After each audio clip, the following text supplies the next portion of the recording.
Hello, welcome guys. Today in this video I am going to show you how to open connect setting in Windows 10 using shortcut key.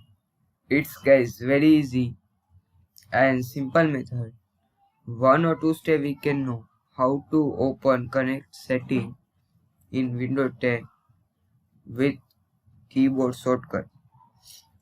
First of all, if you are new in my channel, please subscribe my channel and press the bell notification for you can give a new video of technical. Let's start our video. Just press and hold. You need to press and hold window key plus K. Here you see opening. Again I will show you. Just you need to press and hold window key plus K. There is.